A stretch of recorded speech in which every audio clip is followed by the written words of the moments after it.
সকালে কেন দুর্ঘটনার কিছুক্ষণ আগে আমাকে কোচিং করে খাবার দিয়ে আসছে। খাবার দিয়ে আমার আরেকটা বাচ্চা পরে পিজিতে, ওকে নিয়ে বাড়িতে গেছি।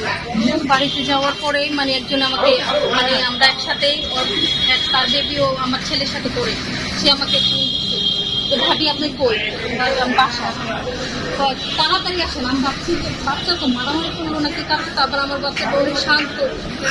তখন আজ পর্যন্ত কোনো রিপোর্ট আসে নাই যে মারামারি করছে বা কিছু। আমি ভাবলাম যে কি মারামারি করলো নাকি, তাড়াতাড়ি করে বুকাটা পরে আসছি রাস্তায় এসে শুনলেন নাকি ওদের মানে ক্লাসের পিছনে বিমান করছে। এই তো তাড়াতাড়ি, তারপরে তো আর কোনো খোঁজ খবর নেই পর্যন্ত আর ছেলের। আমি জানি না আমার বাচ্চা কেমন আছে।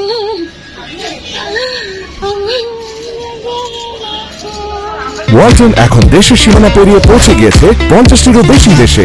ওয়ালটন ঘরে ঘরে বিশ্বজুড়ে। আমি যখন গেলাম যদি বুঝতে পারতাম তাহলে তো আমি আমার ছেলেরে নিয়ে আসতাম, তাহলে তো এই দুর্ঘটনাটা হতো না। আমি তো জানতাম না, আমি বাড়িতে আমি রাস্তায় তখন এই দুর্ঘটনাটা হয়েছে।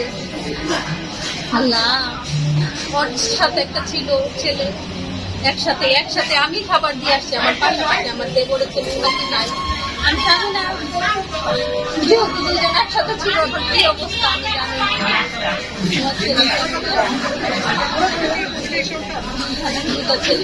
একটা বয়স 5 বছর, মাত্র 10 বছর এখনো হয় নাই। বাপ্পি বুরহানুদ্দিন বাপ্পি। বুরহানুদ্দিন বাপ্পির বয়স 10 বছর।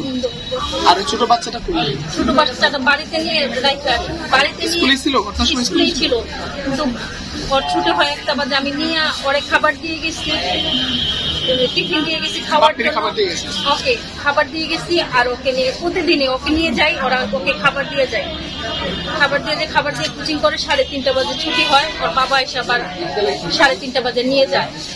এখন আমি রাস্তায় এসে শুনি যে বিমান নাকি করছে।